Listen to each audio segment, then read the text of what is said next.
Hi everyone, this is Janet from Mixed Media Mama. Thank you so much for coming back. And first of all, I want to thank you for all of the kind words from the launch of Elizabeth Craft Designs, the journal elements, and of David's, and all of your posts, all of your comments, all of your likes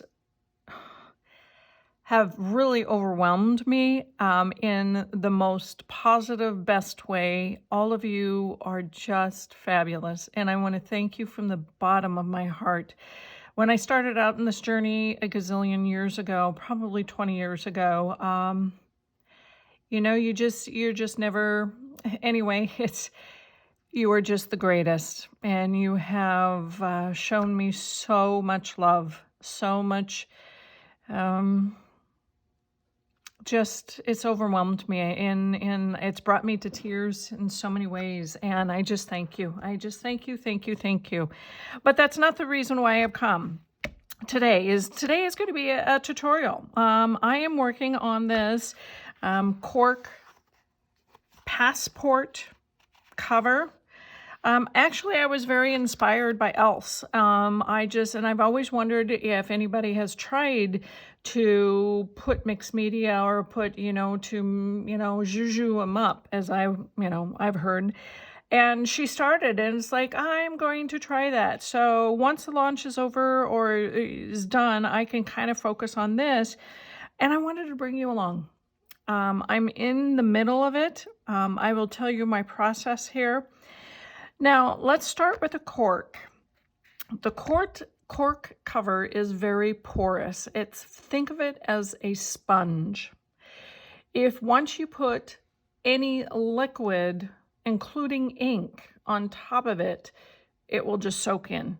So you need to have a barrier on top, like a primer, like you're going to prime walls. And so the primers that I would say, and that's what I'm going to call them for, tutorial purposes. Sorry, I'm wiping my nose all of a sudden. You need to put a sealer, and the sealer, and not all sealers, primer, whatever verbiage you want to use, I'm going to call it primer, on top of the cork to just put a barrier. That's really what it is. Put a barrier in there. Collage medium, the distress collage medium could work. It does work. That's what I put on here. If you do not have that, think of it as you could also put clear gesso, white gesso, black gesso. I mean, any kind of gesso, gray gesso, any kind of gesso, because it primes it.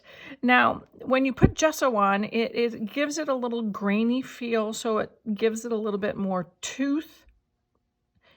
So you can put more mediums, more paints, more things on top of it, and it will grab it and it'll hold it. I used collage medium because I wanted, the cork already had the tooth, the roughness. I wanted just to seal it. So I put a very light layer of this. And I did heat set it with this very lightly. Oh, my desk is so full. Very lightly, and I just set it for probably a couple hours, and then I went and made my pages, and then I came back and it was dry. If you do not have this, you could use matte medium, and I know this is with golden, but matte medium works in the same thing. Anything that really will help collage. Gesso is another one. It just will give you a little bit more tooth, which is great. If you want to put inks, paints, a watercolor on it, that's fine. It works the same, a little bit different, but very similar, very same. So that's what I did. I put a layer of clear collage medium on just to seal the cork. That was my very first thing. And I went along the edges too, because, knowing me, I always like to go right up to the edges. I left these in, and you can see on them, because there's a reason, there's a method how they do this, and I just didn't want to figure that out. So then I started in just using oxides, and you use your stuff, whether it's paints or whether, but this is the way I did this. I just took oxides. At first I started with the yellow is Fossilized Amber, I believe. I really wanted to have it not too dark, you know, the whole over not too dark, but I wanted to have a lot of color in it. So I was kind of focusing on the blues, the yellows, and things like that. I believe this was a Fossilized Amber Distress ink. It was not the oxide, it was just the Distress ink. And I brought that in. And this is layers upon layers upon layers upon layers. I just keep working until I get what I like. And that's the thing, is that when you feel like you get to a point that you're overwhelmed and it's trash, keep going. Go through the storm. Go through that overwhelmedness of your project, because I can guarantee you, if you just patiently go through it and keep doing and trusting the process, it will bring you out on the other side into something phenomenal. Rarely, once I keep having that attitude, rarely has it really been trash, and I've had to toss it. Because it really is, it's the process. It really is. It teaches you what you need to know. And there's no wrong way. In this world, there is no wrong way. We put so many expectations on ourselves. So, okay, so I basically just picked out the inks, and I stuck with Distress inks. You use, and they are water-based, and that's really what I wanted. I wanted to have water-based inks, and Distress inks, Distress oxides, those are the ones that I usually stay with because they are very flexible for me. And so that's, as you can see here, that's what I did. I put a layer of ink on, I dried it, put another layer of ink on, and I just kind of worked from back and forth. And as you can tell, there is probably 5. I like to work in odd numbers, 3, 5, 7 different types of inks. I go from the lightest to the darkest, depending on my background. And so it held up well. Once I put that barrier on, that primer on, it really held up well. So, you know, I wanted to have this. This is that die from David's, and I will put that below. But I just put that through some map because I loved the little lines through there. And there again, the very last thing that I did, I just layered it with inks, dried it, layered it with inks, dried it, put this on, and I glued this piece on, this little paper piece on, and then I put some more inks on, and you can kind of see this blue. It is, I wanted to use the watercolor, Tim Holtz new watercolor pencils. I only have a few, but I had this like Patina one, and then the Fossilized Amber, and I had seen a method that if you take I'm just going to grab one. This is not the Patina one. This is Tumbled Glass. But if you take the pencil and if you dip it into water, it activates just on the outside. And so I kind of did that, and I just took my finger and got a little bit more water, and I really got some beautiful, it brought the light of the whole piece to the forefront. And it really, I love that drip age, you know, it reminds me a lot of the Oxides. So I was really happy. Let's talk this. Okay, after I got my first layer of inks on, I'm gonna push my coffee back. After I got my first layer of inks on, I wanted to emboss using the embossing glazes, Tim Holtz embossing glazes.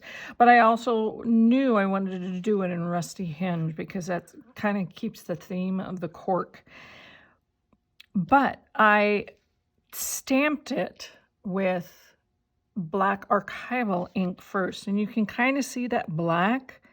And I knew I don't have a stamping platform, and I knew I was going to get it wonky, off-centered, and I wanted that.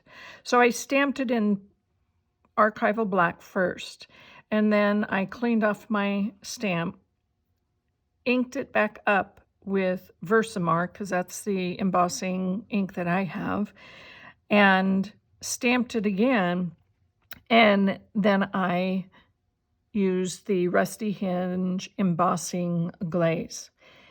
Here's the thing, I wiped it all off before I heat set it, because, Janet, all of this other ink still absorbed all of that embossing glaze powder. So it was a whole page of embossing glaze powder. So I wiped it all off. I took then I figured, oh yeah, I took my little powder pouch, and many of you card people have these. Basically, I don't really know what's in it. I would assume it's kind of like a baby powder or talcum powder or cornstarch. And I just put it all over on top. Once I cleaned it all off, and I just wiped it so I could put another barrier of this so I can get a clean stamp. Inked my stamp up with the Versamark, stamped it again, and it was much better. It still had a lot of cloudiness, you know, and you can kind of see. So I just took a regular, and I was not going to wipe it off again. I just took a regular, you know, paintbrush, a really fine tip paintbrush. This is pretty thick, and I just brushed it off, and I just kind of, because I did not want it to be a detailed, I wanted it to kind of stand in the background, since I had the black permanent ink first and then the glaze on top. And you can, I don't know if you can see this, you can still see some areas of the cork. I mean, you can kind of see the splits. I liked that. I wanted that. I didn't want to have the perfect of, you know, the stamp, all the details. I liked, and here there's hardly any black right there. That's fine. See, perfection is way overrated, you know, because if I don't point these things out to you, you probably would have never known. It's okay. It's okay. That is me, though. You do you. So, and then of course I heat dried it, and the embossing glaze, I am loving embossing glazes. So then I just really let it set overnight, and I came back and I really, really like this. Really, really like this. However, we're going to do a little tutorial. I die cutted a little feather out of David's paper, just a piece of scrap paper that I had laying around, and we're going to do it here. I wanted to have this not to blend in. I wanted to have it pop out. Really a lot of color, kind of keeping into the theme of a color scheme here. So I chose 5 embossing powders, and that was a question on yesterday's reveal of the projects that Else did. How did I get these feathers to look like the way I did? Here I'm going to show you. I'm going to put that away, put all of this other stuff away. My pages.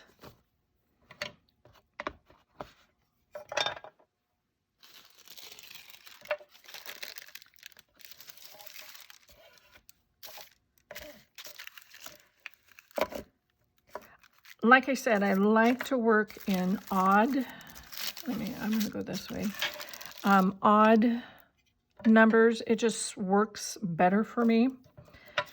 3, 5, 7. So if you only want a few, you can do 3. It just has a great flow. That's kind of an artistic rule of thumb. You work in odd numbers rather than symmetrical. You do asymmetrical because the color schemes, long story, it's a rule, it's an art rule. And I'm just kind of gone with that. So I am going to open each one of these. I always have to be very careful because I've used them and I want to be very slow. I store them upside down for one reason, so I can see the color in my containers. And then I try to tap, and it's a little bit easier to get the lids off. You're not supposed to. Anyway, that's me. That's how I do it. Alrighty, and I've got my little tweezers.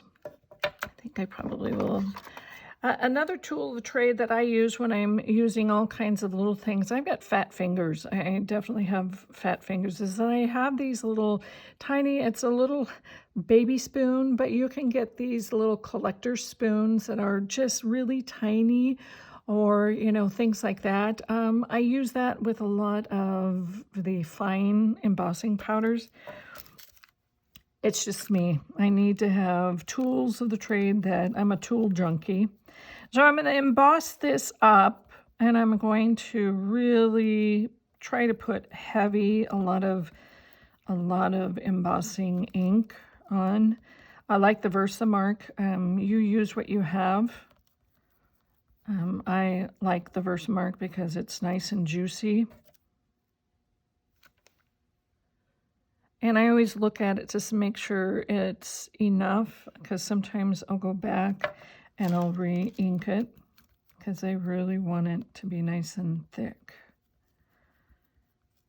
because that will allow more powder to stick. All right, it is all ready. So the first thing is that I always want to put a nice little line, the lighter. I always want to work from the light to the dark, or that's how I kind of think of it. I kind of want to follow the line of the feather. And I'm going to take this. Yeah, I'm going to take this. And I'm just going to pick up a little.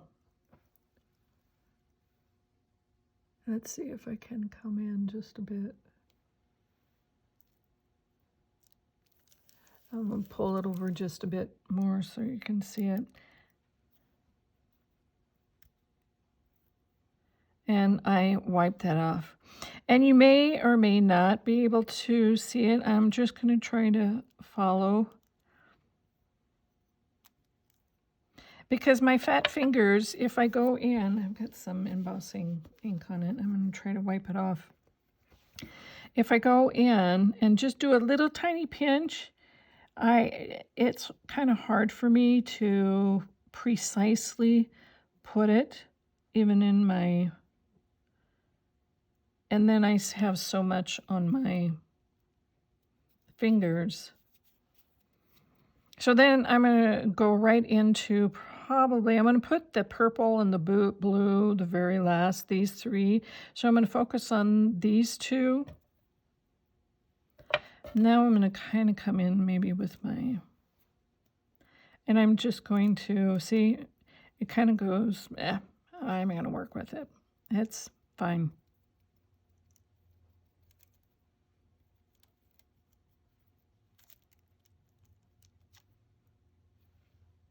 And I'm not very ambidextrous, so I'm very right-handed.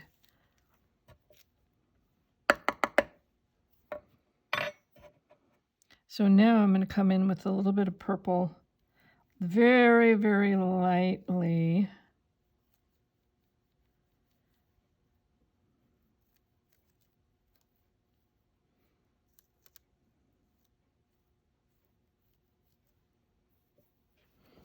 Wipe my hands off. I have I just have torn up towels here.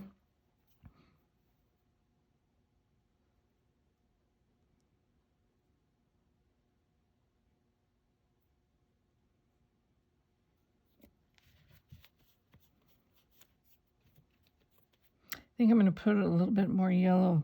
I want that yellow to pop out, even on the tips. Okay, there's still a lot of area that is not covered. I'm going to stand up so maybe you can see it.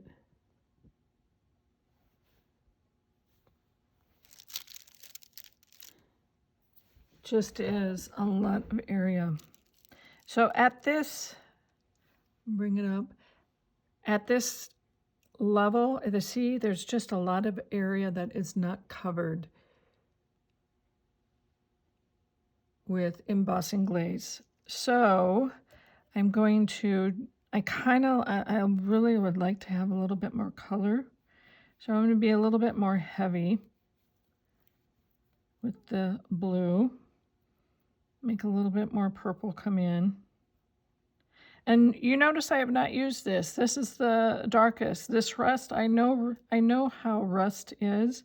So once I put rust on, you got to have all the other, because you'll see why I do what I do here.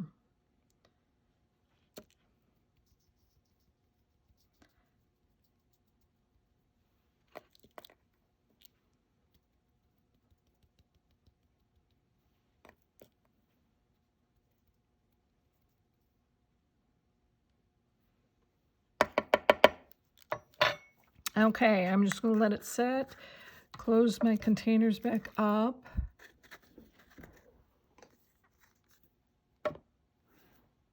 I'm going to pull out, pull out just a bit more.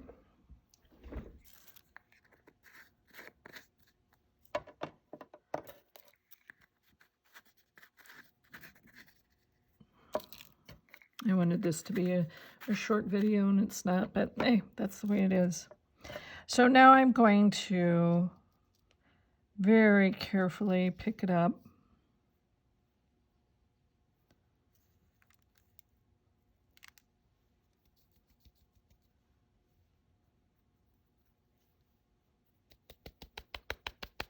I'm hitting my, because I don't want to hit that. Do you see that? I think I'm going to load that.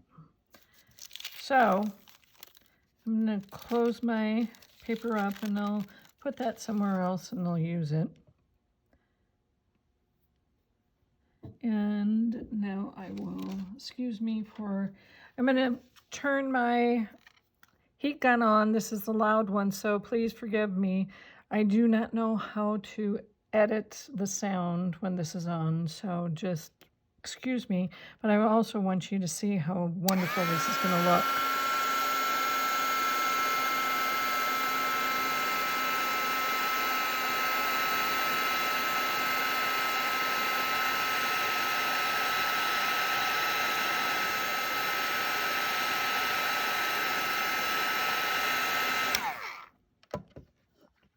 And it's still quite warm.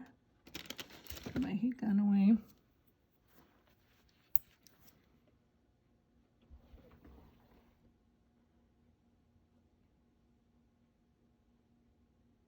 There, I'll go out a little bit. See? And maybe you can see it better on a white. There we go. And now, if I pull